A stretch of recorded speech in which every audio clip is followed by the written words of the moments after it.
So let's talk through the codex for some of 40k's most feared bad guys. With a bunch of new detachments and heavily rewritten datasheets, what flavours of pain will the Drukhari be dispensing to their luckless prey?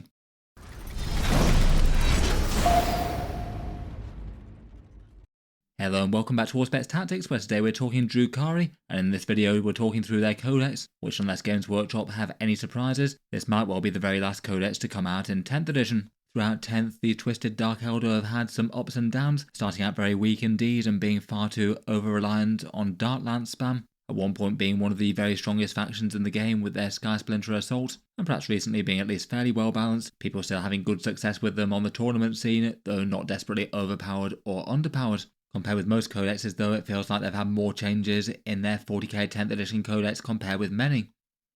For what's in the book, there's the usual contents of lore and miniature galleries, crusade content, and the combat patrol rules, this one for the new homunculus covens. Though with this overview, we're going to be talking through the faction's core rules, as there's plenty enough to be going on with there. They've got their new Power from Pain army rule, which rather than being one fairly straightforward mechanic like the vast majority of other factions get, now basically gives you different abilities based on every single different datasheet. Apparently all the Drukhari's different creations have different ways to feed off suffering. Then there's 5 different detachments, the reimagined Realspace Raiders and Skysplinter Assault, plus 3 new ones, one for the Kabalites, Witches and Covens. Then there's the datasheets of the codex, unfortunately really quite a lot of removals with this one. All of the Finecast resin units that Games Workshop hadn't got around to updating are unfortunately gone. It's pretty unhelpful for Drukhari collectors not to be able to field things like Grotesques or the Court of the Archon and others. They do have a few new ones in their place though, one for Lady Malys, some new war gear options from the new Archon kits, and a couple of other new ones. The Scourges have been split in two, and the Hand of the Archon Kill Team set has also got some representation.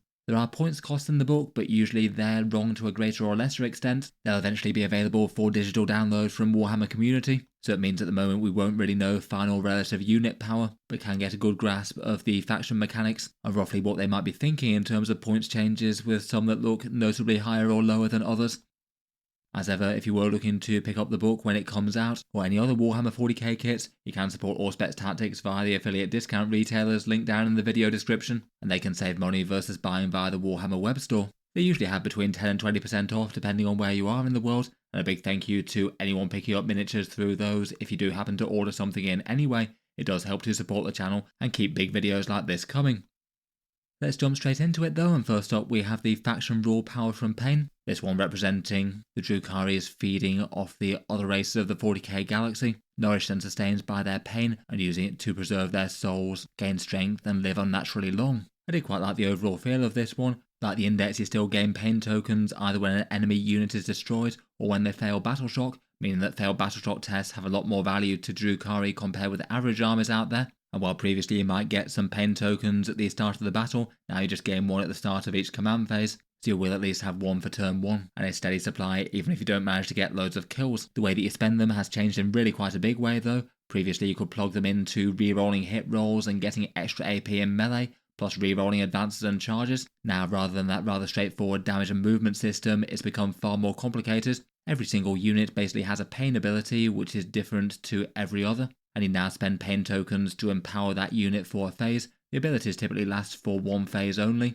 and it basically means they all get a unique effect when they use the pain token on them as opposed to just extra damage. If an attached unit is affected, then that's usually particularly efficient, as it means that you both gain the character and the squad buff, and between the two of them they can stack for extra damage like Archons and Kabalite warriors. While the fun effects are certainly interesting, it does actually mean that really quite a lot of units have lost access to a super easy powerful damage buff, particularly melee ones re-rolling all hit rolls and getting extra AP, though certain big scary ranged units will also miss the re-rolls to hit, maybe the Void Raven Bomber. While a few melee stat lines have been improved, that's a definite nerf to just about every melee unit that doesn't have something equivalent to throw into damage.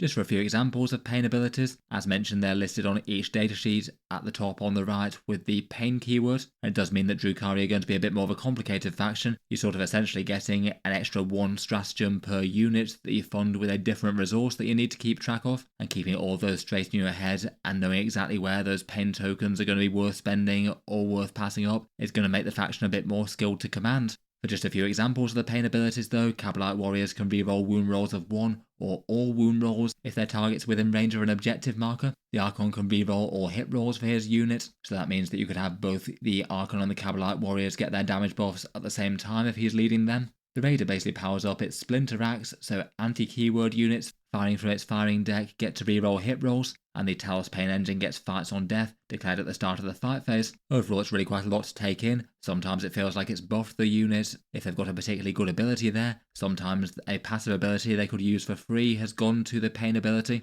and sometimes it's just a completely new ability that's effectively an extra stratagem, like the Talos one. It feels like it's quite a lot to unpick in terms of changes and relative power balance, particularly in the context of new detachments. We'll go through the exact pain abilities when we get to the datasheets, but speaking of new detachments, there are 5 total. The Realspace Raiders with the balanced raiding crew with extra pain tokens to start the game with. That has had a fairly big rewrite since the index, lots of rules and stratagems rewritten. The Skysplinter Assault is the transport focused one, the Drukhari's favoured way of war, and that's near enough unchanged from the previous digital one. And then we've got one each for the Covens, Cabals and Cults, each with theme things that help out their sub-faction of the Drukhari, though some of them do have at least a tiny bit of support for general units in one way or another. The Covens feel like they're going to be a bit thin on the ground given they've got so few datasheets now. Losing Grotesques was quite a big deal there, at least outside of Legends rules if Games Workshop eventually update them. Before we jump into detachments though, I'll just give a quick shout out to today's video sponsor and Tabletop Stronghold. They have one option for getting fragile models from A to B, a company making magnetic figure transport cases based in the USA. Magnetic transport is certainly pretty popular for a way to transport Warhammer 40K miniatures, particularly fragile ones with a lot of spiky bits. The idea being that you can mount magnets to the bottom of the miniature's bases so they hold in place on a metallic sheet and they don't rattle around or break against each other when in transit, and you don't have foam and things to snag any parts on when you're getting things in and out. Tabletop Stronghold's take on these are the mag cases, basically cases made of very sturdy MDF, very hard to break and damage, and within those sturdy boxes you have different layers of steel trays. They can be raised or lowered depending on the height of the miniatures that you're trying to transport. Then on the front of the case there's an acrylic sheet for protection, and so you can see what's where. It's quite nice to have miniatures visible when they're being stored and transported, and broadly speaking I've heard pretty good things about them with reports on Reddit and down in the YouTube comments. I've certainly seen them have pretty good customer service in the past personally. They also have some other things, including a competitive terrain set with some MDF terrain that's a little cheaper if you pick up a mag case. Might be of interest to some of you. In any case though, thanks to them for sponsoring the video. If you do pick up anything through them, they've got an AT25 code that gives you 25% off when they're between sales. Feel free to check them out, links down in the video description if you'd like to take a look at their stuff. I'll cycle back to them at the end of the video to talk through their range. Getting back to the spiky elves though, and first up we have the Realspace Raiders. This one's representing the balanced raiding crew, often an Archon assembling a motley company from the fractious factions of Coterie, and setting out to raid some luckless Imperial world and drag back slaves to the Dark City. Their detachment rule remains a very simple increase to starting pain tokens. Previously there were 3 of them, now there's up to 6 on grabs. To unlock each set of 2 you have to have one of the leaders and their retinue. So an Archon and Kabalite warriors, the Succubus and Witches, and then the Homunculus and Rax. You don't necessarily need to attach the first one to the second, they just both need to be present in the army to unlock those 2 pain tokens, particularly with so many cool abilities being locked to pain tokens here. That does seem like it's a very solid detachment rule to go at. Rather than just having 1 paid token to start the game with, you've got 7, at least by the time you've generated a command phase one. Overall that certainly feels like a solid start as a detachment rule. I feel like most of those units there's enough draw to them that you might well want them in the army. For stratagems, a fair few of them have been changed around a bit or side graded. For 2 command points there's Insensible to Pain. This one gives a Covens unit -1 damage this phase, either in shooting or in fighting. Generally going to be good for Talos more than everything else, and likely best against things like damage 2 or damage 3 weapons. A little bit on the niche side, it replaces a -1 to wound stratagem, which was maybe a bit more helpful for things like Rax. For 1 command point there's Dark Harvest. This gives you lethal hits in the fight phase. Again that's good for Rax, with 2 Rack units being affected or one of the Drukhari units. Given Drukhari usually having low strength, that is quite a nice one. Perhaps particularly Witches with Lilith Hesperax or the Incubi could make really good use of that. For 1 command point there's Fighting Shadows. This one's a nice easy -1 to hit in the shooting or fight phase for a unit that was just attacked, and it can't be used on Covens units. Fairly standard Eldari trickery there, always good to have a nice reactive durability stratagem to give you more chance to survive. For 1 command point there's Eager for the Kill. This one's an automatic 6-inch advance. 2 Witch units can use that, or 1 other Drukhari unit. It doesn't stack with the Reaver's ability, which is 8 inches. In particular though, that's going to be really quite nice for Witches. With their pain token buff they can advance and charge now, so you can have a Witch squad basically move 14 inches, maybe even 17 inches after they've jumped out of a raider, and then still go on to make a charge after that, around about a 24-inch threat range there potentially. I certainly feel like that one's going to get used. For 1 command point, there's Instinctive Spite. At the start of a shooting or fight phase, your unit gets +1 to hit against enemy units that are less than half strength, and if you also ditch a pain token as part of the stratagem, you get +1 to wound against that unit as well. It can affect 2 battle line units or just 1 other unit. Potentially this one could be okay, though it's just going to be very niche given that the target has to be really badly damaged. Things that are locked to being half strength or less just aren't very good usually. Finally, for 2 command points, there's Raid and Fade, seeming to be an updated version of Fire and Fade, I suppose. At the end of the shooting phase, a unit can normal move 6 inches. It can either affect 2 Kabalite warrior units or 1 other regular unit. The units can't charge after, so you can't do it for basically a much longer charge threat range. You can't use it in engagement range or on scourges with their reactive moves or on aircraft. It is a big 2 command points, but that's still really quite a big meaningful one. You could have a unit get out, deal damage and jump back into the safety of a transport or behind a ruin, or just use it for another big surge towards the enemy even after you've shot. That certainly seems like a nice movement shenanigan one to me, but at 2 command points it certainly comes with a price. Maybe it could be interesting with an Archon in 1 Kabalite warrior unit and another one nearby. Finally, we've got the enhancements. Dark Vitality is listed at 20 points. This was an interesting one, making the bearer's unit always empowered. No need to spend pain tokens. That's got really quite a lot of applications. You could have it on a succubus, rerolling advance and charge rolls and always being able to advance and charge. Or on an Archon to always have the hit rerolls plus whatever else his squad gives. Or I guess a Homunculus resurrecting racks every command phase. Overall seems pretty nice for any central damage dealer combo.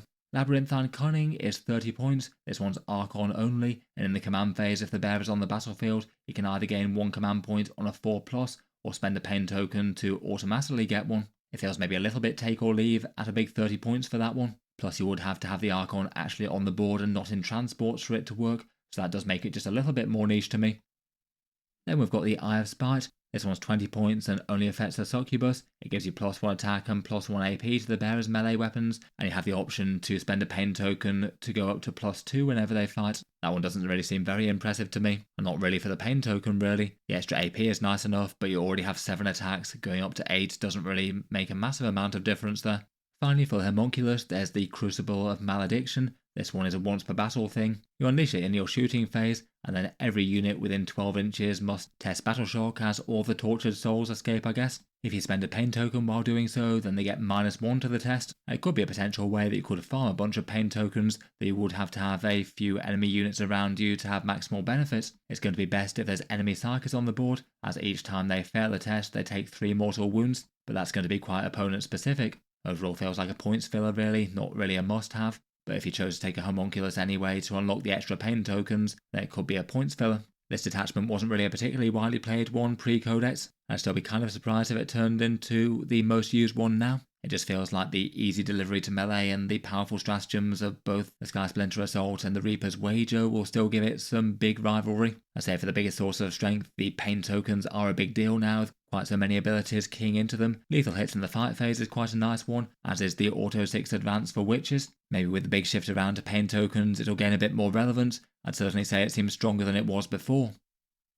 Next up we've got the detachment for the Homunculus Covens and the Covenite Coterie. It's the one that represents the Drukhari's rather sinister fleshcrafters. As mentioned, not having either Urian nor Grotesques in the Codex does mean there's going to be far fewer units that you can use all these stratagems and these synergies on. Their core rule is called Stitch Flesh Abominations. This one's a -1 to wound against Homunculus Coven's unit if the strength characteristic of an attack is greater than their toughness. That's pretty excellent both for racks and pain engines. The pain engines are quite likely to be hit by special weapons and high strength anti-tank firepower. The racks will quite enjoy it against anything that's strength 5 or more, and they are a bit more durable as a unit in general given that they're 2 wounds now. As a core rule it's not a bad start.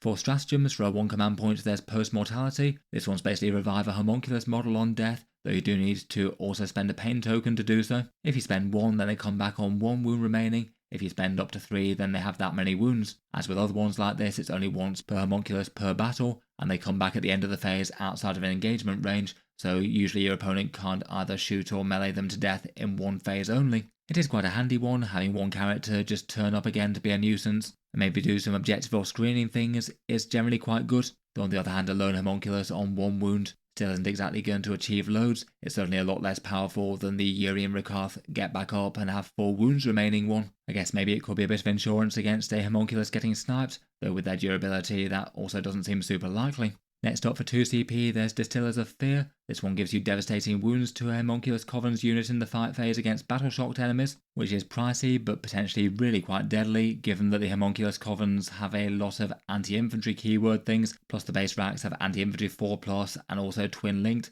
so you're quite likely to get loads of critical wounds against them. It does mean that a Rax unit would absolutely go through the vast majority of infantry units in Warhammer 40K like a hot scalpel through butter, but being locked to battle-shocked units only means that this one's going to be rare that you can even use it, and certainly never reliable even on the things that you might want to have it go off on the most. For one command point, there's Symphony of Suffering. You trigger this when any Drukhari unit slays an enemy unit in melee. Each enemy within 9 inches must test Battle Shock, and there's a -1 to the test if that was a Covenant unit. The Battle Shock effect itself is kind of niche, though I guess could potentially activate the Distillers of Fear in theory land. Though I'm not really sure I'm that convinced by that, as then you're spending a big 3 CP for an unreliable chance. I guess it might be more useful if you're in the midst of the enemy army and you want to rustle up a whole bunch of pain tokens. It still feels a bit on the borderline side for one command point though. Next up for 1 CP, there's Connoisseurs of Pain. This one again can be used on any Drukhari unit, and it's an Armour of Contempt equivalent, worsening the AP of enemy attacks by 1 against this unit this phase. You have to spend 1 pain token to use this as well, though if it's a Covenant unit you can regain that pain token at the end of the phase if that unit still lives. Armour of Contempt is alright, though the balanced data slate does mean it's only going to apply to 1 unit's attacks. I guess for the Covenants with their 3+ saves it's going to be best on the Talos and Kronos, and otherwise maybe useful for something like Incubi elsewhere. For the pain engines though, certainly doesn't look like it'd hurt to make an already tanky unit with a -1 to wound even tougher.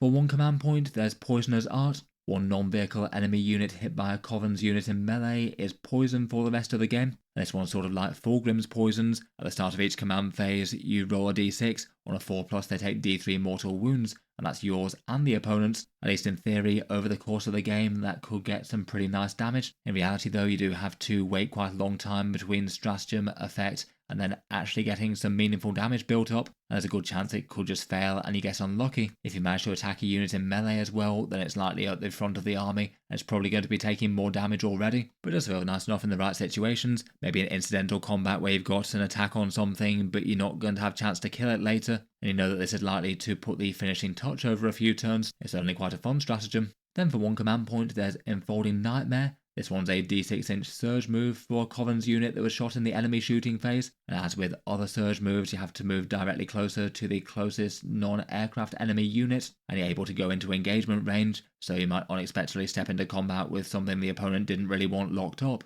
It means that if you want to shoot Covenant's units safely in this detachment, you might well have to stay well away from them if you can't face them in melee. Though with only a d6-inch surge move, there is at least a reasonable chance that you don't make it into close combat and you just roll a 1 or 2 or something. Seems pretty nice for both pain engines and racks. In particular, racks might be able to hide in melee, so it seems like good news for them.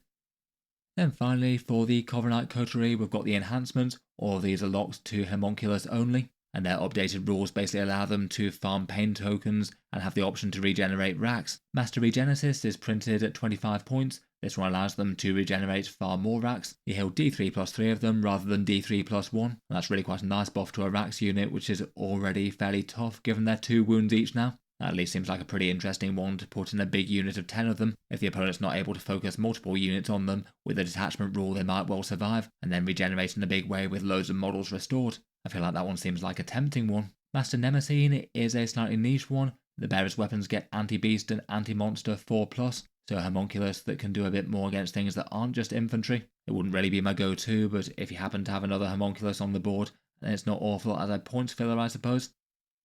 Then there's Master Artisan for 20 points. That gives you +1 wound for the bearer and then +1 toughness for the bearer's unit. So that makes the rack's toughness 5. Maybe not too bad in combination with the detachment rule as well. I still probably say that the regeneration buff seems better on paper though. Then finally we've got Master Repugnomancer, which is a fun name. 15 points for a +3-inch range of Fear Incarnate. This buffs the homunculus's other ability, basically meaning that any units that have taken at least some damage need to test Battle Shock each turn. So maybe handy enough to have in the midboard. I guess that could give you at least a little bit more chance of having the big devastating wound stratagem be an option. And interestingly enough, he also has the chance to farm some pain tokens from Drukhari units failing Battle Shock if your own guys happen to. That seems like at least an alright ability to have active in the midboard if you had a homunculus that was there anyway. You would have to weigh that up against some pretty direct buffs to the unit though, with the +1 toughness and the regeneration one. Overall though, given the list of Covenant units that are actually available, I'd be kind of surprised if this one winds up being good. The core rule seems fairly solid, though I feel like out of the rest most of them are pretty niche. I guess you could have tough pain engines with Armour of Contempt access, the Poison one could have its uses, and the Surge move one could make the opponent have to back away a bit.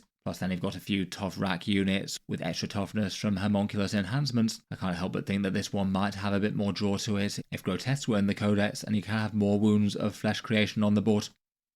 Next up we've got the Kabalite Cartel, this one with a scheming Archon putting their Cabal out at full force. I quite like some of the theming for this one. It feels like it's sort of a Drukhari mob boss fighting to win influence, backstab his rivals, and send a message with the fighting as much as the actual damage. The core rule for this one is Murderous Agenda. At the start of the game you get to select a contract and then one enemy unit that fits it. While the contract target is still alive, you get one of the 3 buffs as per the contract, and then when it's slain you get a reward of 3 pain tokens. The units that get the damage buffs are Blades for Hire and the Cabal keyword units, and for perhaps the 2 more likely contracts, you get damage buffs against a whole bunch of enemy units, not just the contract one. Probably the one that feels most niche is Trophy Hunters. For this contract you select an enemy character unit, and all those Cabals and Blades for Hire gain precision against that unit, so it does mean that you'd be very easy to snipe out one given character out of a squad I guess, but you do pass up on a big army-wide buff against other stuff. The next one is So Fear and Terror. You choose an enemy infantry or mounted unit, and then your Cabals and Blades for Hire get sustained hits worn against all infantry and mounted units. For this one, if your contract target has attached characters, you don't need to kill those to consider it complete.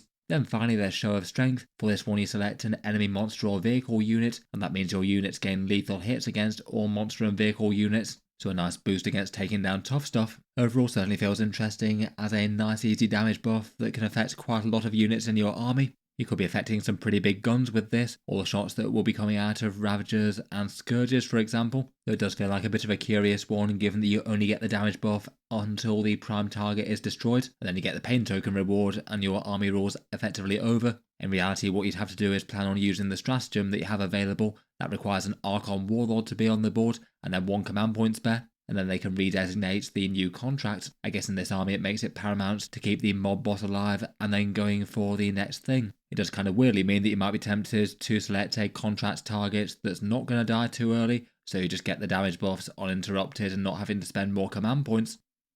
For stratagems, for 1 command point there's Double Cross, and this happens when a Cabal keyword unit or Blades for Hire are attacked in melee, and there's also another Drukhari unit in engagement range of that model. Each time an attack will be allocated to the Cabal or the Blades for Hire unit. Instead you inflict the number of mortal wounds for the damage of that attack on the other Drukhari unit that you selected, as they're basically thrown under the bus by their Cabal allies. Seems interesting enough that it basically forces the opponent to destroy another unit first in certain melees, so it could be pretty handy on any big single fighting monster, and perhaps good for units that have got quite cheap wounds per the point, say a friendly Kronos Parasite engine. For 1 command point there's Taken Alive. This one's a +1 to hit in melee for any Drukhari unit. That's nice enough in itself, though it doesn't really help you punch up against tough stuff. There's a bigger incentive to use this if you're attacking your contract unit, as if you destroy this, then every enemy unit on the board must take a battle shock test, with a chance to generate up to 3 pain tokens all at once from that as well. It's a fairly nice easy melee buff, and could have more value if you're about to try and slay your contract unit anyway. For 1 command point there's Tailored Toxins. In the shooting and fight phase, Cabal or Blades for Hire score critical hits on a 5+ against your contract unit, so that'll make the sustained or lethal hits go off a fair bit easier. I guess maybe could be nice enough on an Archon-led Kabalite Warriors or Hand of the Archon unit. Feels like you could get a whole load of stat damage buffs on the go there, between rerolls to hit and wounds and sustained and lethal hits. For 1 command point there's Enemies Without Number. This one's the redesignate a contract one, so you have to have an Archon Warlord on the board, and you can immediately choose a new contract. It can be the same one and just select a different contract target. It basically stops your detachment rule from turning off, and I guess if you're happy that you can keep your Archon Warlord alive and on the table, you can know your buffs won't go away, and killing the contract unit can be a good way to generate some pain tokens if you wanted 3 of those. I guess you would need your Archon unit to actually be on the board and targetable by stratagems for this though, so that would mean being out of a transport at least. For 1 command point there's Making a Point. This one's another buff for the Kabalite Warriors or the Hand of the Archon. When they're shooting they get a +1 ballistic skill and +1 AP. Again with rerolls to hit and wound when they're empowered, they can put out some pretty serious shooting already. That does seem interesting enough for a surprising amount of damage buff, even on top of the Detachment one potentially. And then finally for 1 command point there's Deadly Deceivers, and this one turns off enemy shooting to a Cabal or Blades for Hire unit at greater than 18 inches away. Always a nice one to be able to access. You could disrupt the enemy shooting by using it on a Ravager if you wanted to, or some Drukhari unit out there that's doing some objectives. That one definitely seems like a nice one to have. Then finally we've got the Enhancements, or these are locked to the Archon only. The Leech Sprite plate seems to have a very low points cost printed of just 5 points. It gives the Archon a save of a 3+, and you can spend 1 pain token at the start of each command phase to regenerate all lost wounds. I guess not too bad as a points filler. I feel like a lot of the time though, if the Archon's exposed and his shadow field is down, there's a good chance he's going to be dead anyway. Then there's the Webway All. This one's a 25.1. It gets the Archon's model a deep strike, and he can rapid ingress for 0 CP. That could definitely be an interesting way to get some Incubi into melee with an Archon if you had a mind to, or otherwise a close shooting Alpha Strike that doesn't even need a transport. For 30 points there's Informant Network. Up to 3 Kabalite warriors or Hand of the Archon units can infiltrate. That doesn't seem too bad at potentially 10 points per unit, though there is kind of diminishing returns on infiltrators. They will be competing against mandrakes, and you might just have some fairly pricey troops shot down just a bit too easily. Maybe could be interesting on Kabalite warriors that got split by a Venom. You could perhaps have some small 5-man squads infiltrate up the board, and the other ones follow up behind them. Then finally there's Towering Arrogance for 20 points. This one improves leadership and OC of models in the unit by 1. It feels a bit more niche. Both the Hand of the Archon and the Kabalite warriors have got plenty of OC, so they don't really need that so badly. I guess could do something on Incubi, though I can't really see that getting taken if it's 20 points. Overall, out of the new ones, I feel like it's more interesting than the Covens. They maybe have a little bit more of a wide array of units that you can use the detachment specific things on. Ravagers and Scourges can put out some heavy weapon fire. I feel like quite a lot of the synergies really want Kabalite warriors or the Hand of the Archon to be the way to go for damage dealers. I'm not sure whether or not the numbers are necessarily going to add up with that, even if they get loads of buffs. Their profiles are just a little bit scattergun. The contract rule does seem like a good one though. I wonder if there could be any temptation to take some triple disintegrator Ravagers and then have the option to go lethal hits if it made sense. I feel like turning off shooting at greater than 18 inches is a pretty excellent one there, and the majority of the other stratagems seem pretty usable in the right situation. There's definitely a few fun ways to get more use out of the Kabalite warriors. With the Archon enhancements, I do feel like each of these 3 sub-faction ones though is going to suffer from having detachments that rival it that can support the entirety of the Codex. Realspace Raiders, Reaper's Rager and Skysplinter all do that a bit better.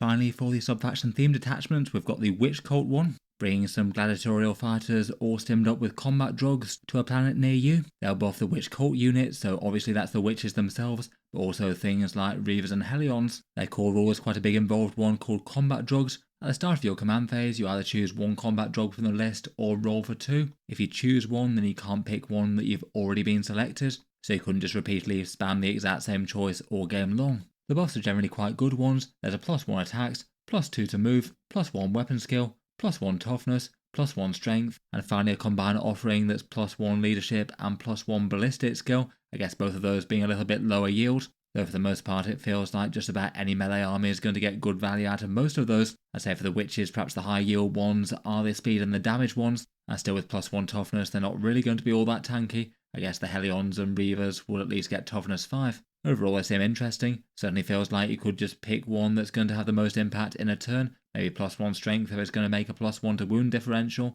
The attacks and speed seem good value, or you could just risk it with a roll. I think there's a pretty good chance you get something useful, though you definitely run the risk that you're going to get something worse than just picking. For the stratagems for 2 command points, there's Berserk Fugue. That's fight on death for a Witch Cult unit, generally quite a good thing. Though it would have to be targets they're actually relevant against with the damage. Quite a few of the witch weapons are kind of low strength and AP. They do get access to Deadly Debut though. That one gives you lethal hits for any Drukhari unit that made a charge, and witches themselves also get an extra AP -1, in addition to any character or Lilith buffs. That's rather nice, and feels like that goes a long way to make them into a far more threatening unit, particularly with the detachment rule that might buff things further. Feign Weakness is 1 command point. This one's fallback, shoot and charge for any Drukhari unit. Again, some fairly classic Eldar shenanigans there. Always handy to have. Nice to regain fights first or attack something different. Preternatural Agility gives a Witch Cult unit move and charge through all models, and you can ignore modifiers to move, advance and charge as well. I guess that's probably going to be most useful to help defeat screens. Could be handy for witches trying to charge in, I guess. For 2 command points, there's a Challenge Met, and this one's quite a fun one to allow Witch Cult units to declare a charge at the end of the enemy movement phase. So I guess in theory you could have had one of your units just charge in wipe out an enemy unit, and then the opponent gets to move around, and then before they've even got to deal any damage to that witch unit, they get charged all over again. Their target must have ended a normal or advanced, or been set up on the board, say outside of a transport within 9 inches though, and you also don't get a charge bonus that turn. That would mean that if you countercharged by something, they'd be fighting before you. 2 command points is pretty pricey, but that's a pretty crazy out-of-sequence action that you can do there, potentially dooming another enemy unit, and it's just really unusual to be able to basically run in, deal damage, and then potentially even make a further charge before the enemies even had chance to react. It does seem that you can't just jump back into melee with something that fell back from you though. Fallback moves aren't a trigger for this. Overall, that feels like one of the most impactful stratagems of the detachment, and if the opponent doesn't want to trigger this, then it's a pretty big area denial, and it really might make the opponent think about where they're putting their units for their movement. It's definitely high risk though, if the opponent does countercharge and just hits you first, or the charge just fails, because that's certainly not guaranteed, then it could be 2 command points just utterly wasted, and then your unit gets wrecked. Finally, for 1 command point, there's Acrobatic Display. This one gives you a 5+ invulnerable save for a Witch Cult unit against enemy firepower in their shooting phase. Maybe not the worst durability boost in the world, but they already get a 6+ save, so it's only slightly raised from that. It'd be far more impressive if it was a 4+, or even something like a -1 to hit, I suspect. Might be okay situationally. I still not say it's a good defensive stratagem though. For the enhancements, first up we've got Pharmacopex. This one's 15 points, and it basically allows you to randomly select a combat drug ability in the command phase to apply to the bearer's unit, though if you get unlucky and roll something that's already active, you don't get to add that in. Seems pretty reasonable to add to a witch unit. These are all succubus only, as you might expect. Most of them are usable, and there's going to be at least a 2/3 chance you do get something. Chronoshard is listed at 10 points, and this one's quite a big fights first once per game. I'm kind of surprised to see that one quite so cheap, to be honest. Fights first is really nice. Again, you'd have to be hoping that the unit that you're attacking is actually something that the witches can damage rather well, but even if it isn't, at least allowing you to get a whole bunch of attacks in before whatever's charging you takes you down, it's at least going to be worth some damage. I feel like for 10 points, that's very tempting indeed. The Periaptive Torments is listed at 20 points, and this one means that you can't overwatch the bearer's unit. That's really not too bad. Certainly useful enough for a fragile melee squad that's definitely liable to get shot up by a bunch of bolters or flamers. And then finally there's Morgana's Curse. That's 20 points, and it boosts the AP and damage of the bearer's melee by 1. The succubus only has damage 1 attacks. Going up to damage 2 is really quite a big deal for actually making them good. Should be quite a lethal threat against things like enemy space marines, though it does mean that you're getting quite a big expensive upgrade on a 50-point model. I can't help but think it might have been nice if that sort of thing might have been just built into succubi just at base for all of them, and they all cost 20 points more. They do feel a little bit weirdly non-threatening besides against horde units. Overall, it definitely feels like an interesting one. There's the potential for some pretty useful melee damage stuff just from the core rule. The lethal hits and extra AP -1 is good value for 1 CP. Fights on death and fallback shoot and charge are pretty excellent things for just about any melee army. That slightly crazy 2 command points for charging out of sequence could be a really big deal. Several of the enhancements do seem alright as well, though I still feel like maybe Lilith Hesperax is going to be the go-to choice as the first leader you'd choose for a witch unit. Overall, certainly feels like there's enough here to be interesting for a witch army, and you could certainly support with some big guns and dark lances from other things.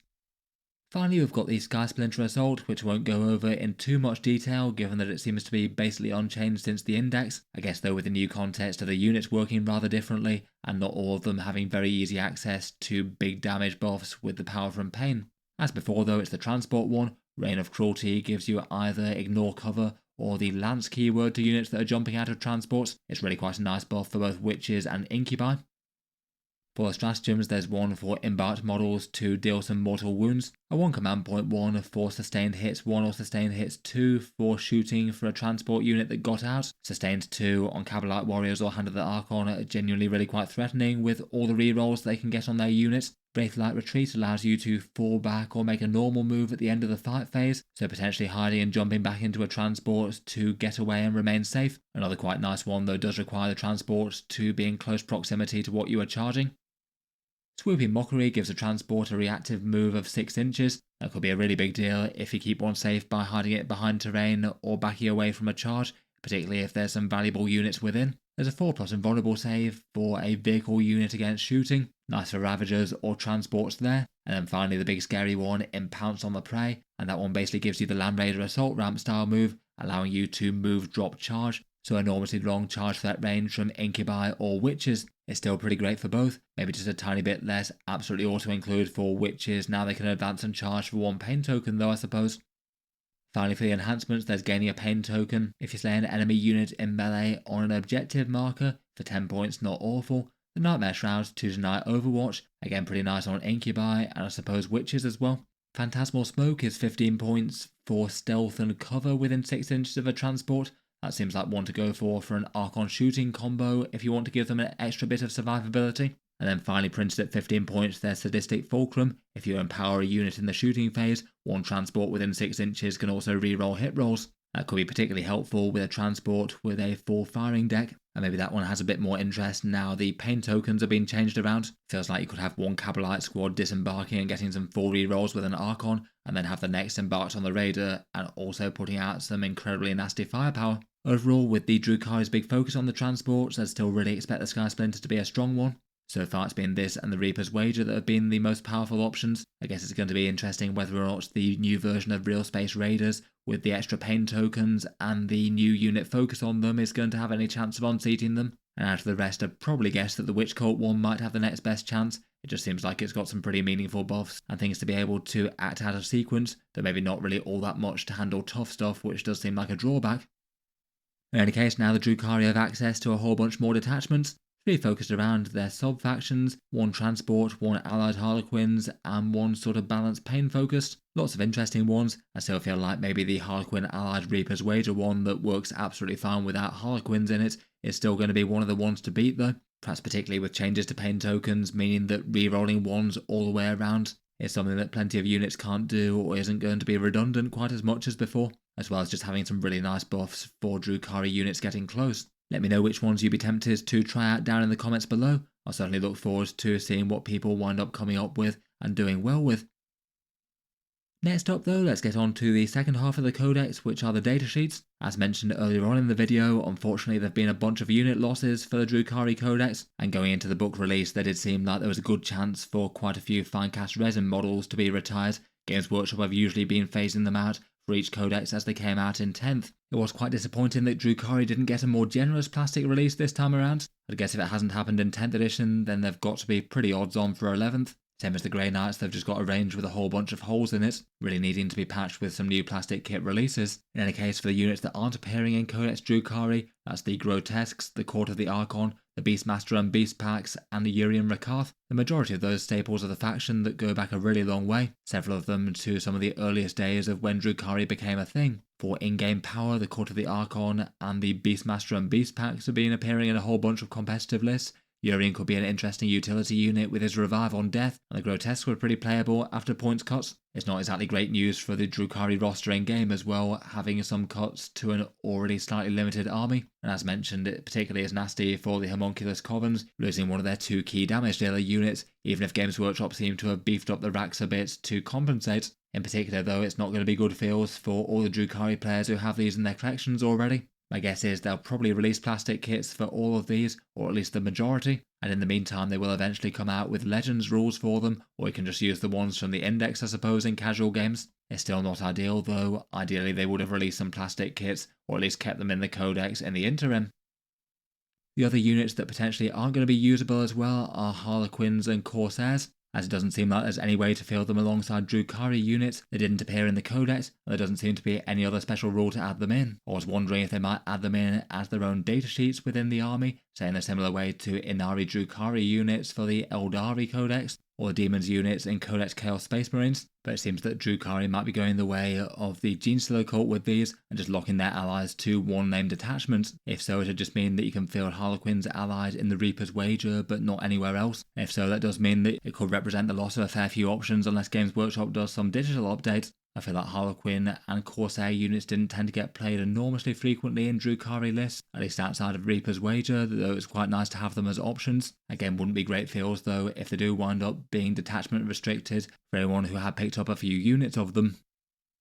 Getting into datasheets proper though, there were certainly a few common themes to the datasheet updates and changes. As mentioned earlier on, there's going to be a lot of pain abilities, and that means that just about every datasheet has essentially gained one extra special rule. Sometimes it's the old special rule that's just unlocked with a pain token, sometimes it's an entirely new thing. Across the faction, most of the leadership characteristics seems to have dropped to leadership 7 rather than leadership 6. A few of the command units are still 6s. though it does seem that Drukhari are largely fairly happy to save their own skins. Maybe doesn't really surprise me too much that their commitment to any one fight isn't necessarily always going to be super high if the going gets tough for them. A fair few infantry units have dropped their movement to 7 inches. Pre-Codex a few more things had 8. 8-inch movement seems to be ones for lighter units like witches though.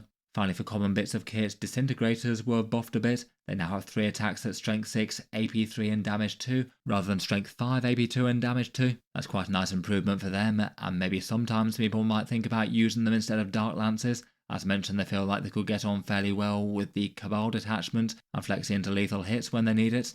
And finally, it seems that Phantasm grenade launchers have been changed. They now give both the smoke and grenade keyword to their units. So if you've got one on a squad sergeant, you've got one more stratagem that you could use. Quite nice, a few more squads can flex into -1 to hit and cover, and that does genuinely seem like it's going to be a better durability stratagem than several of the detachment specific ones.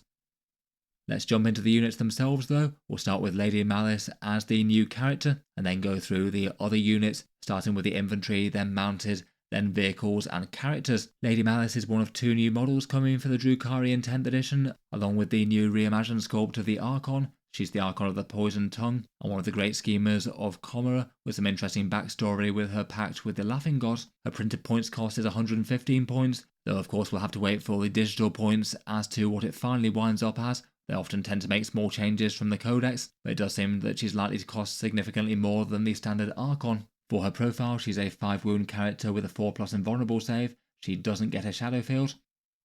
Her melee damage has the Lady's Blade, 6 attacks at strength 5, AP 3 and damage 3. That gets devastating wounds, but it's also hazardous, so a small chance to do some pretty big damage to herself. And then for a bit of anti-horde attacks, she can also cut some lighter infantry up with her Razor Fan, getting 6 attacks at strength 3, AP 0, damage 1 as extra attacks. I feel like they wouldn't exactly be the most lauded way to go out in Warhammer 40k. She's got good melee damage though, really quite nice against Terminator equivalents or Space Marines.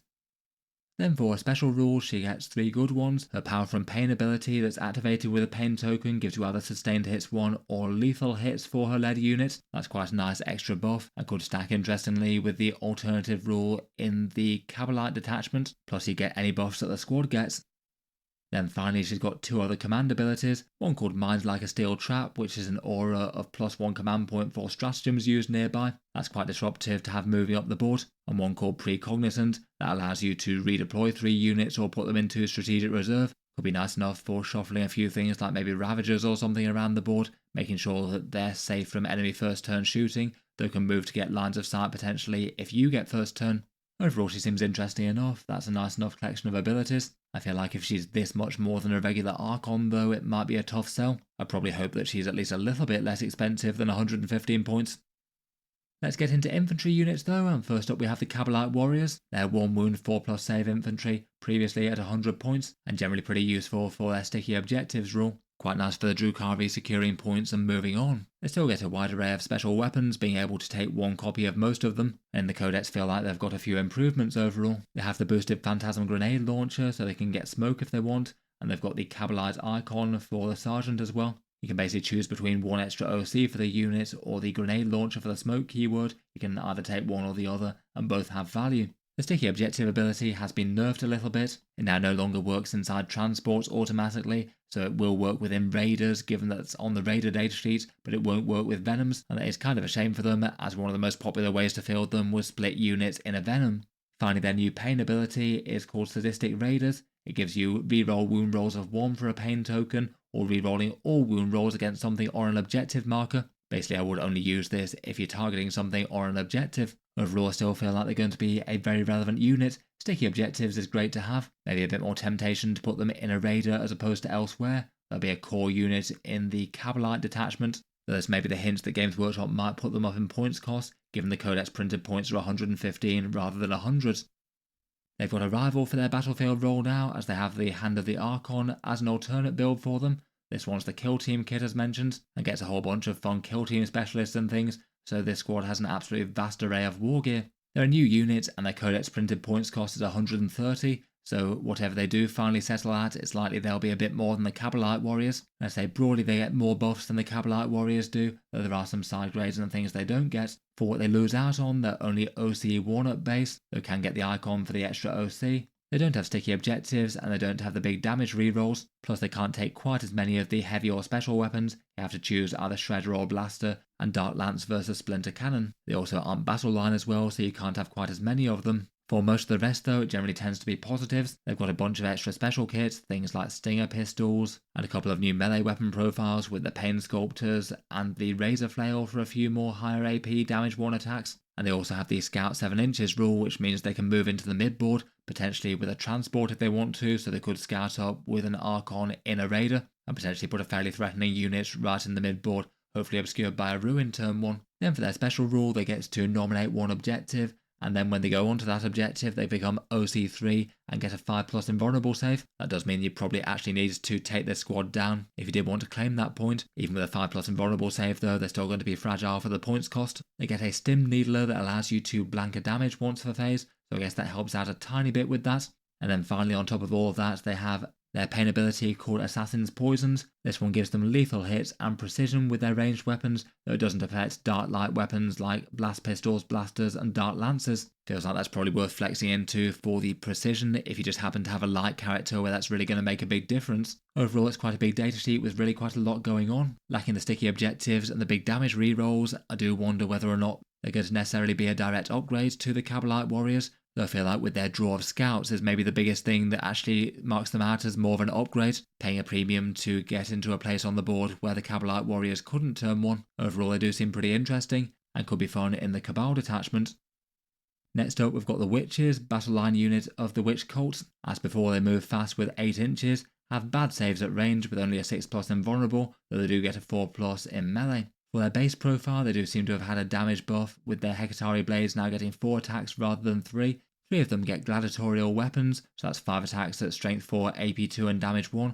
Quite a big buffed profile compared with the standard ones, and they're representing those shard nets and impalers and things. The squad leader also gets an anti-infantry 3+ power weapon too, that also gets a boosted AP -2 and 5 attacks. Overall, between all that, the squad should be a fair bit more threatening at base, though they have lost the very easy access to reroll all hits and AP1 from a pain token, so all those buffs do come with one major downside. Otherwise, their leadership 7, they just get grenades on their stat line now with no need for any sort of grenade launcher to hand it out. They still have their no escape rule, making desperate escapes have to happen besides against monsters or vehicles, though their power from pain rule is quite an interesting one. You can now spend 1 pain token to allow them to advance and charge, or charge after they fell back. That means that with an 8-inch movement, maybe a 3-inch disembark out of a transport, and then advance and charge. On average, they could be hitting things around about 22 inches away in any detachment, never mind Realspace raiders that could give you an auto-advance 6. They're still going to have the downside that a lot of the time they're going to struggle against tough stuff though, and to actually have a chance there they're going to be reliant on things like the lance from Skysplinter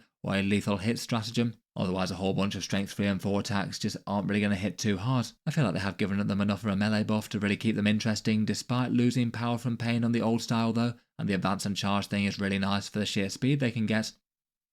Next up, and one of the most heavily updated datasheets, are the racks. I wonder if Games Workshop wanted a bit more focus on them, with them turning up in the combat patrol, potentially also having to carry the covens a bit more given that the grotesques went away. I'm really not too sure why, but for some reason you can field them in squads of 5, 8 or 10 now. I'm not sure why they've given them an 8 model option. Usually they'd only do that if they sell them in some way like that, which currently they don't. I don't know if there's going to be some sort of unusual repackaging for them. Their book points really imply that their points cost are going up though, and that does seem kind of likely given that they've both got damage and defensive buffs in a big way. On the defensive side of things, they're still toughness 4, but they've now got a 5+ save rather than a 6, so at least a chance to have better than a 6+ against anything that doesn't have AP, but the bigger buff is they've got 2 wounds, so the squad's going to at least be a little bit more sturdy to chew through now. They did lose the 5+ feel no pain for that though, so there is a bit of a trade-off. I still say that overall they're probably going to be tougher, particularly against damage 1 firepower. Then for their weapons, they had a few shooting buffs. The Hex Rifle goes to Strength 8, the Liquefy Torrent Gun now goes to Anti-Infantry 3+, though it feels like their melee weapons were the ones that got the bigger improvements. If they don't take ranged weapons, their standard profile are the Twin Torturous Tools, 2 attacks each at Strength 4, AP 1, Damage 1, with Anti-Infantry 4 and Twin Links. The Akathist is able to take a power weapon that gets Anti-Infantry 3+. Then finally for their special rules, they lost Pain Token generation for their kills. They gained forcing a Battle Shock test for one unit that was hit by their ranged weapons, which does seem like quite an easy way to generate pain tokens without so much risk. And their Power from Pain ability is a really interesting one to make them into a murderous melee squad. The rats get a pretty enormous melee buff, going from 2 attacks to 3 with +1 attack, or they can take the hazardous keyword as well, and that makes their attack profile go up to 4 attacks each. That's basically double melee damage for a whole bunch of twin linked attacks there, and for infantry that they're wounding on 4+, that's going to be wounding the vast majority of the time. It certainly seems they're going to be packing more of a punch both in melee and at range. I guess they'll still be taking those special weapons as you still get the single torturer's tool profile. So basically the version without the twin links, and with their special rule that means they could overall deal some alright damage at range and in melee. Overall certainly seems interesting enough. I feel like for what they've gained, that's probably enough to justify the extra 3 points per model. It seems like they're going to be better at skirmishing with lighter to medium infantry now, and Homunculi being able to resurrect a whole bunch of them seems a lot more meaningful at 2 wounds. Next up, we've got the Fighting Elite of the Drukhari with the Incubi. Pre-Codex they were 85 points per 5, they're still printed that way here. 1 wound models with a 3+ save and a 5+ invulnerable. The Clave X gets 2 wounds, a sort of dark mirror of the Eldar Aspect Warriors. For their damage output, the regular Claves got +1 strength, they're now striking with 3 attacks at strength 5, AP 2 and damage 2, so a bit more in line with other factions' elites there. The Sergeant's Demiclave profile has the option to switch to a dual blade one, that got AP -2 on the sweep mode, but it lost twin linked, so you'd only really want to use it against lighter infantry. For their special rules, Tormentors has got a small buff. It still hands out Battle Shock in the fight phase, so the chance to generate some pain tokens, but now you're actually getting an immediate damage reward for that, allowing you to get +1 to the hit roll against targets that fail. Otherwise, they've also gained rules for their Shrine token. That's the same one as the Aspect Shrines, allowing you to change one hit or wound roll to an unmodified 6, so basically guaranteeing that you at least cause a save or maybe get some damage through. Finally, I think they will be seriously missing the reroll hits and extra AP that you used to be able to get from pain tokens, but their new ability is at least still interesting. For 1 pain token, you get devastating wounds on the units, so provided you can roll at least a few 6s, you are guaranteed to punch at least some damage through. That could work quite nicely with the Shrine token as well. You can guarantee at least 1 wound roll is going to be an automatic 6, so that's 2 mortal wounds there, and then plus whatever else the squad can muster. Finally, for other admin things, they've also gained the Blades for Hire keyword, so that means they can get the damage buffs that are available in the Kabalite detachment. They're still seeming like they could be one of the more threatening melee units in the book, potentially pretty nasty with Drazar with his +1 to wound still, though again they will get on very well with anything that can help them punch up, lance in Skysplinter assaults or lethal hits for stratagems wherever they can get it. Next up we have some more Blades for Hire in the Scourges. These are the winged Drukhari with the heavy weapons normally. Though interestingly enough, they seem to have split the datasheet in half. There's now the option to fill them with a squad with heavy weapons and then 1 squad without. The heavy weapon version feels like they've changed about as little as just about any Drukhari unit. You can only take 5 models in a squad now, though people only really tended to do that anyway. You can still take the same amount of special and heavy weapons. They still have these same profiles. They get their move, shoot, move to be able to jump out, shoot something very hard and fade behind terrain. And their pay token rule basically remains the same as it was previously, allowing them to reroll hits when they need to flex into it. That can be quite a good idea with the Dark Lances, as otherwise they're hitting on a 4+. Otherwise it just seems to have been fairly common changes. Gaining Blades for Hire, they have Leadership 7+ rather than 6, and the Sergeant has an AP -2 power weapon. Overall they're still looking rather excellent as dangerous firepower that you just can't hit back due to the jump shoot jump shenanigans, and then can be a utility unit later in the game. For their other option though, they can be fielded with Shard Carbines. So that's their base gun, which still has a 3-shot profile with the poison rules. They get the same stats with their 1 wound, 5+ invulnerable save and very big movement. They can still take 1 special weapon in the unit, taking either 1 blaster or 1 shredder and no more. The biggest draws to taking them is that they should be significantly cheaper. Their Codex printed points at 80 versus the 120 of the heavy weapon Scourges. So it basically seems that Drukhari are gaining another small cheap utility unit that can move around fast as an interesting option. And while these Scourges aren't going to be doing enormous amounts of actual range damage, they do have 2 genuinely interesting looking special rules. One called Murderous Crossfire, which when you shoot a unit with this squad, the rest of your weapons all gain AP -1 against that same unit. That could seriously buff some firepower from say Kabalite warriors, or make things like Dark Lances or Disintegrators go up to AP -4 against some 2+ saves perhaps. Then otherwise, there are other special rules interesting. Swooping Descent is the pain token one. If you spend 1 pain token, they can deep strike at 6 inches. So that could potentially mean they could jump into the enemy backfield and defeat some screens. Maybe just get a little bit of poison damage exactly where it needs to be to take out something critical, or get in the right place to do a secondary objective and not be screened out. Overall, they feel like an interesting utility unit. In particular, the ranged damage buff is quite nice. I feel like they're probably not one to overinvest with. The biggest issue is they're just quite so easy to kill. These guys don't get jump, shoot, jump, so they're basically going to jump out and hit something, and then often the opponent's going to have the opportunity to shoot them down.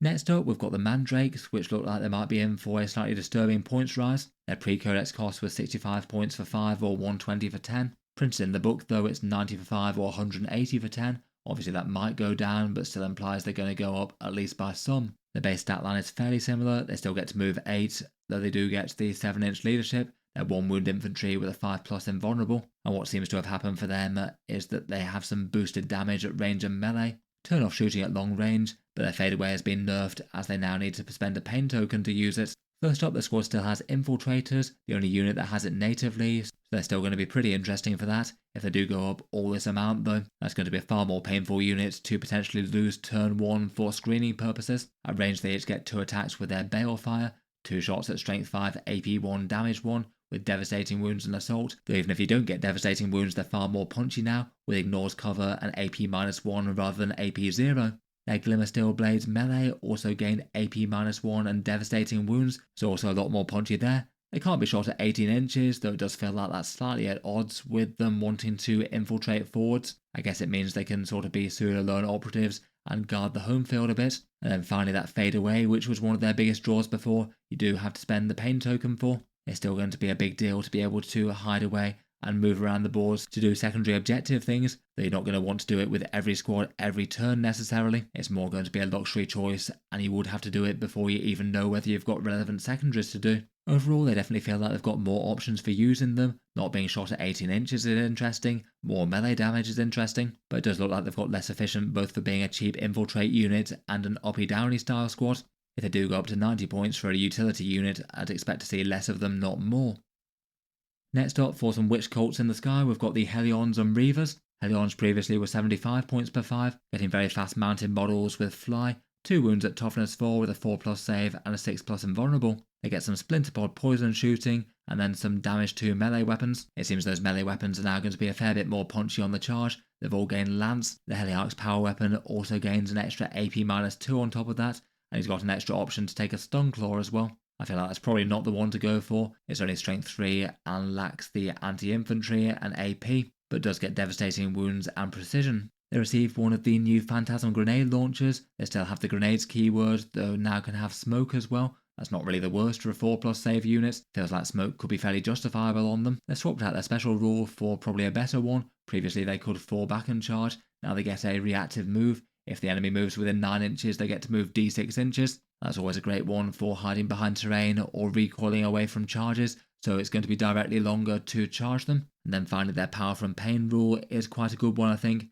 Battlefield Butchery gives you +1 to your attacks and your strength. At 3 attack space, that's going to be a pretty meaningful damage increase. They won't get the extra AP anymore, but I feel like it's quite nice that they're just still able to flex into reliable extra melee damage on the charge, and the Lance keyword was a buff on that front. Overall, it feels like on a per model basis they've improved. Their points cost might imply they've gone up though. They're listed at 95 points per 5, and if that's true, that's going to really take the edge off a bit. They still seem interesting though. With the Lance and sustained hits keyword, they're going to be stacking a whole bunch of saves on the enemy. Maybe could be quite nice in the Witch Detachment with the other damage buffs that you can stack there. For our other fast-moving flying witches, we've got the Reavers. They've got really quite a similar profile, but are even faster with a 16-inch move. Have a little bit of poison fire with their splinter rifles, and get 1 ranged weapon per 3 models, either a blaster or heat lance. When they get into melee, they attack with their blade veins. They've been improved in a fairly significant way. They go up to 4 attacks and get AP -1, and they've also gained the lance keyword as well. They're still not going to be a powerhouse melee unit, but for a squad of 3 of them, they're probably going to at least stack some saves now. For their bonus war gear, they still have Cluster Caltrops and the Grav Talon. The Caltrops play into their special rule, where if they move over things, they have the chance to inflict mortal wounds. The Cluster Caltrops allows you to reroll 1 dice. The Grav Talon's been shifted around though, given that it previously gave you Lance. It now gives you AP -2 and lethal hits to the blade veins in melee. I feel like both of those are okay, neither of which are enormously standouts. Finally, for their special rule, they get to go really fast when they want to. Matchless Swiftness gives them an 8-inch advance move, so adding that on to their 16-inch move, you're basically moving 24 inches for guarantees. You would have to spend a pain token to access that though. Overall, they still seem interesting as a cheap utility unit. They're certainly paying a premium in their speed for their damage. They should be able to get the first strike on one thing that you can choose, ideally firing in 1 powerful shooting shot of some kind, and then hitting with a bunch of lance blade veins, they should have a good chance of clearing out really quite a lot of lighter infantry with those at least. I still probably guess that the Hellions might be taking a bit more than them. It does look like they might be paying more of a premium, but on the other hand, they're better able to tangle with tough stuff given they get their 2 damage profile. Getting into monsters and vehicles next, first up we have the Talos. The pain engines of the Drukhari cost 80 points or 160, and that's how they're printed in the Codex. It seems their stat lines are more or less the same. 7 wound medium-sized flesh creations with a 3+ save, 6+ invulnerable, and they keep the 5+ feel no pain, so generally at least fairly sturdy for the points cost. For their weapons, I think they will be one of the units that will feel it a bit without being able to flex into big rerolls with pain tokens. The 160 point squads were at least fairly efficient for that. It does seem they've got some profile buffs both at range and melee though. All of their various ranged weapon options can hit on a 3+, and then each of their melee weapons was improved in its own way. The chain flail is getting extra AP, so does the macro scalpel. The perhaps most taken one with the Talos gauntlets gets an extra pip of strength. That was quite enjoyed for the damage 3. There might be just a tiny bit more temptation with the Ichor injector, getting on an extra attack at strength 8, AP 2 and damage D6 now, hitting on a 2+. Previously that was way worse at strength 7 and damage 2. Finally, for the melee profiles, you can also get a twin linked one now if you happen to take 2 macro scalpels. It'll be interesting to see whether or not that shakes up the way that people choose to run them. Previously the stock loadout seems to be Haywire Blaster, Twin Liquefier Gun and Talos Gauntlets. That still does seem pretty solid to me, though it feels like a few of the other options have caught up a touch. Otherwise, for datasheet rules, you now generate a pain token if you destroy an enemy unit, range or melee. That's really not a bad rule to have. It does replace quite a nice potential late game damage buff though, where you got empowered until the end of the game if you destroyed a unit. And the pain ability, as I mentioned earlier in the video, is a fights on death on a 2+. That one does seem quite an unusual one and could be quite a nasty surprise for the opponent if they do charge them with something big. I feel like with that being a sort of pain token pseudo stratagem, that does have the potential to be a gotcha moment. Overall seems interesting, lots of profile buffs. They're all traded out with not being able to spend pain tokens on direct damage buffs at range or melee. It feels like if they do keep the same amount of points though, they're still going to be pretty solid. Otherwise, for the Kronos Parasite engine, this recently got a surprisingly weird points decrease, going down to 50 points for 1 and 85 for 2. They have the same stat line with a few strength 5, AP 1 and damage 1 shots at range, plus some weakish melee. The melee did get better though in the book. Previously it was just 4 attacks with AP 0, now it's 6 attacks at strength 5, AP 1, damage 1, and also hits on a 3 as well. So at least it's going to be pretty reliably killing a fair few light infantry, as opposed to really not doing that. The main reason that Kronos tended to get taken though was their pain farming abilities. When you spend pain tokens to empower units within 9 inches, you get to roll a d6, and you still basically farm them on a 4+ to regenerate one. Technically that's tied to the Spirit Vortex war gear, though given it's free there's no reason that you wouldn't take it on every one. Otherwise, for the pain ability for this unit themselves, Pain Parasite allows you to heal models. If its attacks actually kill one or more enemy models, then you get to immediately heal this unit for 3 lost wounds. And interestingly enough, if you started with a unit of 2 of them and one of them has been destroyed, then you get to put the next one on the board if the surviving one happened to be at full health. I guess they're at least somewhat hard wounds to take off, could be alright for 1 pain token, and I guess it'd have a good chance to regenerate given this thing's own abilities. Overall still feels like one of those is probably going to be nice to have for the pain token economy, and I feel like they're perhaps slightly undervalued for their very tanky stat line and cheap costs for utility purposes. I guess certainly post-codex updates, they're really going to be able to bully light infantry pretty well between 2 ranged attacks and melee. Still feels like one's going to be an auto-include status, and I feel like you could very reasonably run more. Next up, for the Drukhari skimmers, we've got the Ravager. This one was 100 points pre-codex, though printed it looks like it might go up to 125. It does seem its core rule is getting a buff. It still remains an 11 wound skimmer at toughness 9 with a 4+ save. It moves fast and hits hard with 3 heavy weapons, either 3 big dark lances with their scary damage d6+2, or the boosted disintegrator profiles with 3 attacks at strength 6, AP 3 and damage 2. The blade veins also got a small buff. Basically every single Drukhari blade vein vehicle got AP -1. For their special rules, you now get to eradicate the foe for re-rolling all hit rolls against enemies that are at their starting strength. Quite a nice one to open a battery of shooting with. Previously you only got to re-roll hit rolls of 1 with that. Then finally its pain token rule can suppress enemy units. One model that gets shot by it is then -1 to hit until the start of your next turn. That's not nothing, though unless it's against a really powerful enemy damage dealer that maybe doesn't have the best ballistic skill, it might not necessarily be worth it for 1 pain token. I guess if that unit's going to survive anyway, and it's a really big Titanic unit or something, maybe that could be alright. Overall though, still looks like they're going to be fairly straightforward, fast moving, hard hitting damage platforms. I still guess that the Dark Lancers would probably be the way to go there. A fair few of the rest of the Drukhari units maybe don't deal with tanks quite so well. I guess that'll probably still give it the edge against the Disintegrators, though maybe if you can give them lethal hits in the Cabal detachment, perhaps they could get a look in.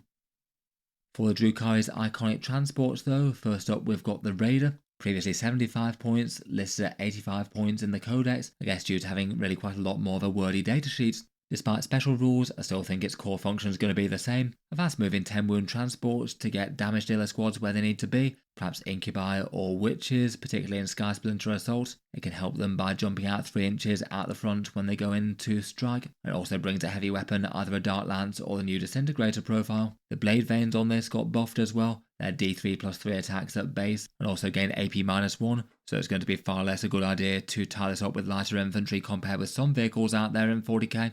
The datasheet's got lots of special rules though, kind of similar to certain Primarch datasheets weirdly enough. In reality though, it's only really going to have one at a time. The Vanguard for the Dark City rule lets you choose between different abilities, though depending on the thing that you've got embarked it's going to be the choice of 2. Kabalite warriors can sticky objectives if they're within the Raider. Witches can disembark at 6 inches, so adding to their threat range by another 3 inches there, which is pretty massive. They could be charging from one deployment zone to the next with that on the go. Visions of Butchery let racks deal damage with the blade veins while the Raider's in combat. If you've got 10 embarks, then you could have 13 plus D3 attacks with the blade veins, though in reality if you're doing that, it's going to have the trade-off that you haven't got the racks out in the first place. And if you want them to deal damage, they're probably going to do far more damage actually charging into melee by themselves. Maybe could still have some utility though, between them shooting out with the firing deck and then the Raider charging in while they're still embarked and protected. Those are all only going to be usable on one unit, but it still has the Other Sales rule. This now allows you to reroll advanced and charges for the model, so a little bit of extra speed, and that works no matter what you've got embarked on it. Then finally for its pain ability, it's got Splinter Axe. You get to reroll hit rolls with weapons with the anti-keyword embarked on the model. So in general that's going to be the poison weapons of the Kabalite warriors, which will be some of the squad but probably not all of them, given that you wouldn't want to pass up the Dart Lance or Blaster. That one seems a little bit on the weak side for a pain token buff, though I guess still isn't awful if the most important thing is to clear out a big horde style unit. I guess that's probably not going to get used loads and loads though. Overall still looks like it's going to be an interesting enough staple transport of the faction. The Witch Disembark is really quite a nice one, and I wonder if it might get a bit more draw as the transport for the Kabalite warriors more so than the Venom again now that you can sticky objective from the safety of this one and not from the smaller transport. Talking of which, that maybe tended to be the most common way to use Venoms before, splitting a Kabalite warrior squad in half and then using sticky objectives as you fly around. I still think it's going to have interesting stuff for the Kabalite warriors being split into 2 helpful units, even if they will have to risk things by getting out and marking objectives now. In general though, the Venom hasn't really seen all that many changes. It's still got the same 6 wound profile with the stealth keyword. It splits either Kabalite warriors or witches but not Hand of the Archon. And it will usually have 2 splinter cannons backed up by blade veins with an extra pip of AP. Its special rule can allow you to jump small units back into it. It's lost the rider of needing the transport to be completely empty, so you could still have a character in there or something. And then its new pain token ability means that you can now advance and drop units if that should make sense. I guess that could occasionally be a big deal if literally the only thing that you need is to make sure that you could stretch out to get to an objective. Again, that feels like it's going to be kind of rarely useful as opposed to super standout. Overall still seems like it'd be useful for splitting units into small cheap utility ones. And pretty nice as an expendable, very fast moving transport. If anything though, I'd say that maybe the balance of the transports perhaps shifts a bit in the favour of the Raider from this, at least from what we've seen so far with the points cost that they've published. Next up for vehicles, we've got the 2 Drukhari flyers. The Razor Wing Jet Fighter is the first of them, a 10 wound flyer with a 4+ armor save, taking some missiles plus Dart Lances or Disintegrators. For buffs for this one, the Shatterfield missiles have gained a bit of AP. Interestingly enough, the wings of this one have also gained AP as well, and the Disintegrator got a bit stronger.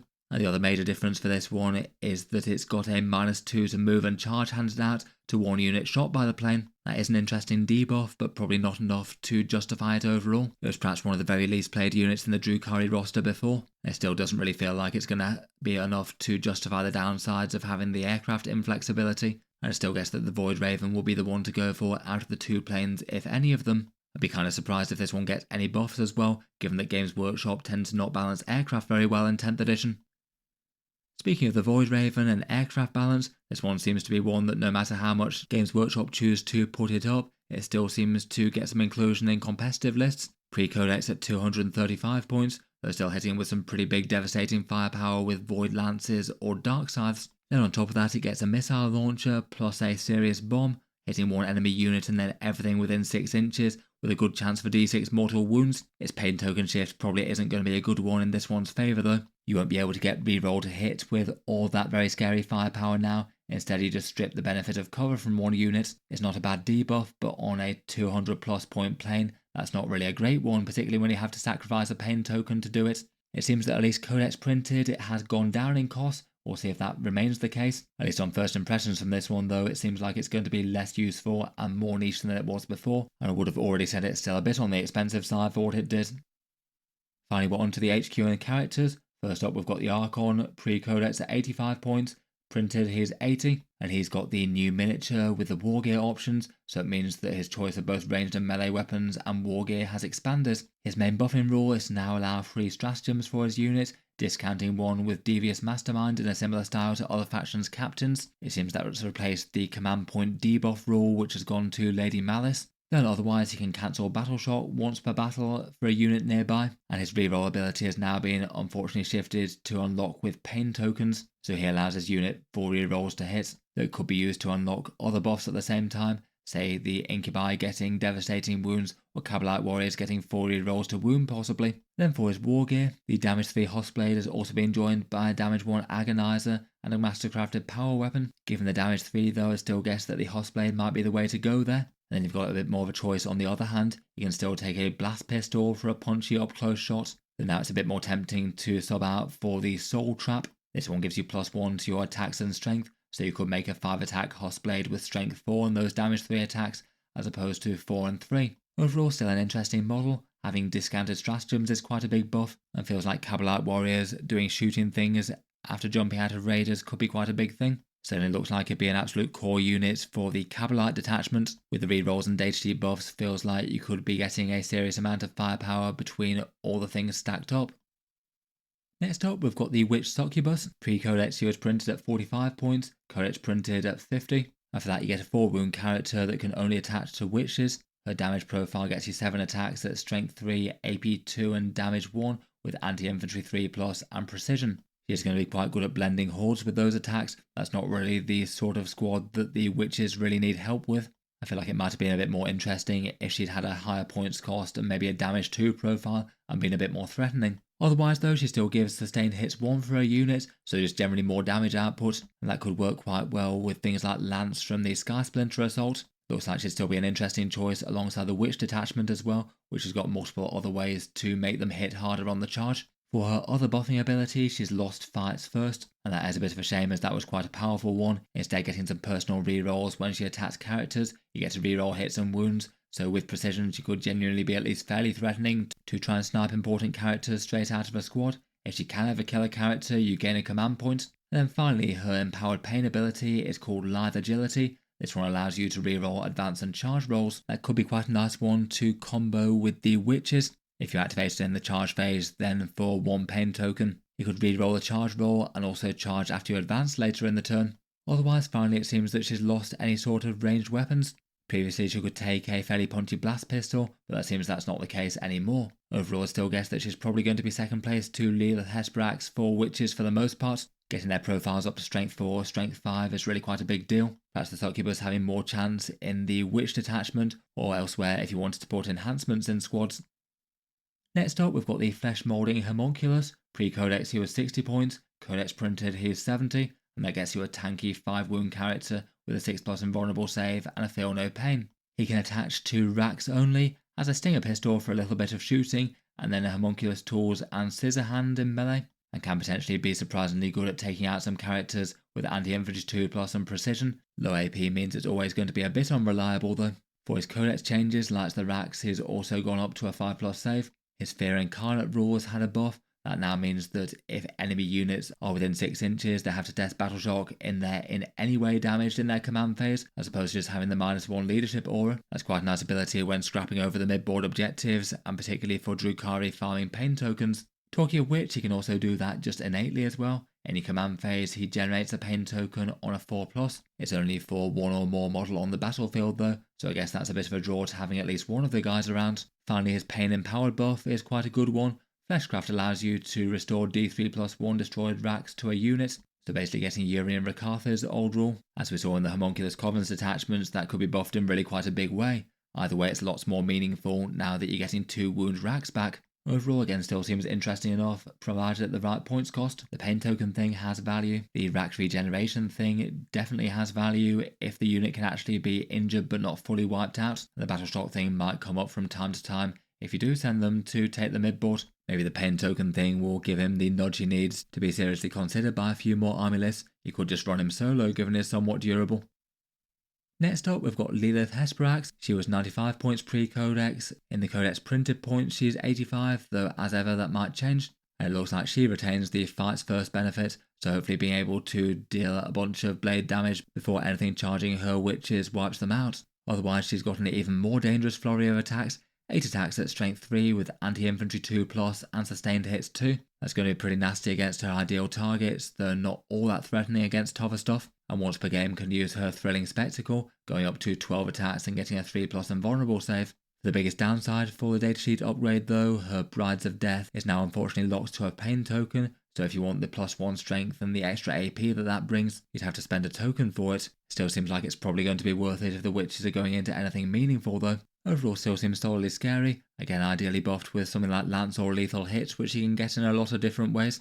Her best buff is going to be a bit more of a resource drain though, with the pain tokens that you'll be able to be plugging into other abilities. Finally, last but not least, we've got Drazar, Master of Blades, the Fallen Phoenix Lord. He's got a profile to match the ones in the Eldari Codex, 5 wounds with a 2+ save and a 4+ invulnerable save, and he fights with the Executioner's Demiclaves, 6 attacks at strength 6, AP 2 and damage 3 with devastating wounds, or some sweep attacks with damage 2 and a slightly reduced profile. Those have had a couple of small changes. You get +1 attack to both, though the dual blades have swapped twin linked for devastating wounds. Finally, for his special rules, he's got boosted Pilot and Consolidate, so your Incubi might be able to wipe something out and then tag the next thing fairly easily. It seems he just lost his Vicious Execution rule, and instead he now has Silent Executioner, which gives him a damage buff against units that are below their starting strength for rerolling hit rolls, or potentially rerolling wound rolls if they're below half strength. That's definitely not useless, but a bit less reliably good if they do want to just go into something that's full health and try and take it down. Finally, again, his good damage buff is locked to a pain boost. You now have to spend 1 pain token to get the +1 to wounds, but that still seems like that to be well worth it for the Incubi, particularly with their profile buffed up to strength 5. There's going to be a few more things they're going to be hurting a lot more meaningfully. Again, like Lilith, looks like a good model just for his own damage profile. Though maybe just a bit frustrating that his best damage is locked to draining pain tokens, and you'd have to weigh it up against the other damage combo things that might need it. In any case though, compared with the majority of 10th edition codexes, that's been really quite a big rewrite. 3 new detachments and then a vast amount of pain abilities, plus a few new datasheets and some sadly lost. At first impressions, I feel like it's still got a fair bit of interest. Multiple different ways to play is no bad thing, even if I'm sure that there will be some conversions towards the strongest ones when they're figured out. The power from pain ability does seem more interesting and more involved, though on the other hand I feel like there's plenty of people that might have just enjoyed sticking with the simple and satisfying damage buffs. It does feel like there may be going to be a higher skill army to play with a few more gotchas for opponents as well, unless they really know what every unit in the army is capable of doing. Power-wise, it's going to be kind of hard to say without final points yet. We've seen the in-codex points, though of course the digital points could be very different. At first impressions, I feel like the codex will be solidly strong. Index Drukhari seems to have been doing okay on the competitive scene in recent times. At first impressions, this codex doesn't seem notably worse than that. Some things definitely have got worse, though a lot of things have got better as well. And a few things look downright scary. Feels like there could be a bit more focus on Kabalite warrior damage combos with Archons. If you wanted to build an army around those, the Kabalite force does look like an interesting one to play with. Witches and Incubi look like they've got multiple ways to do some big damage. Witches can charge incredibly far in this codex in every detachment, jumping at a radar 6 inches, and then advancing and charging off to battle. Most of the detachments have some way to get lethal hits or lance or something to punch up against tougher stuff. Scourges still seem pretty good, with their jump shoot jump being unaffected, and Ravagers getting full hit rerolls. Seems like they could be pretty nice for an alpha strike. If they are at 90 points, Mandrakes may feel like they're going to be a bit painfully costly, even if they do have fun abilities and more damage than before. It will be interesting to see how people wind up managing their pain tokens in the end, when people have got used to playing with the Codex, there's a lot of things competing for good stuff, and you could build around combos that you know are going to have good value, or be a bit more flexible and have the ability to tailor to opponents. It does seem a bit painful that some of the best abilities are locked to spending pain tokens turn on turn though. Some units like Lilith and Drazar, or maybe the Mandrakes with their fading away. In any case though, let me know what you make of the Codex. I look forward to hearing your takes down in the comments below, and I'll certainly be interested to talk about them a bit more when we get some digital points cost and people start taking them into tournaments. That's just about it for this one, though to round off the video I'll just cycle back to the video sponsor and Tabletop Stronghold with their range of magnetic carry cases. As mentioned, the idea is that you put magnetised models onto these steel trays. This is how many models you can fit on each tray if they're absolutely fully loaded, around about 90 25mm infantry or around about 6 knight armigers. Then the trays go in cases of various heights. There's the mini mag case like this one, £72 or $75 with the code, and that includes shipping, though there might be VAT or sales tax depending on where you are around the world. Even the smaller ones got a fair amount of space for some big tanks and Terminator formations though. This one's the standard size mag case, £114 or $120, should be enough for some more normal size armies. They all come with some magnets to mount to the miniatures bases. I'll leave the dimensions here on the screen. This one's quite a lot taller and room for some big miniatures. You can see a whole Chaos Knight on the ground floor. Then there's the really big one, basically 2 of the previous attached together in the XL one, should be big enough for certain entire collections out there. There's some different options for having more or less of the trays, depending on how many you think you need, and that can make the price go a bit lower. Finally, they also have their competitive terrain set as well. If you wanted some MDF terrain, then it's a little cheaper if you pick up a mag case, but they do sell it individually as well. Check them out, links down in the video description if you'd like to take a look over their stuff though, and a big thank you to them for sponsoring the video. I'll leave that there for now. Let me know your thoughts as to Codex Drukhari, and feel free to subscribe to Auspex Tactics if you'd like to see more like this. I'll certainly keep the regular 40k videos coming. If you'd like to support the channel and the videos I make, Auspex Tactics does have a Patreon page as well, and you can find that linked in the video description. Channel patrons get a few advantages, seeing certain videos early, regular votes to see what sort of things come next on the channel, and automatic entry into the regular prize giveaways. If any of that sounds good to you, or you'd just like to help support, the link's down in the video description. In any case, a massive thank you for listening, and I'll hope to see you guys next time.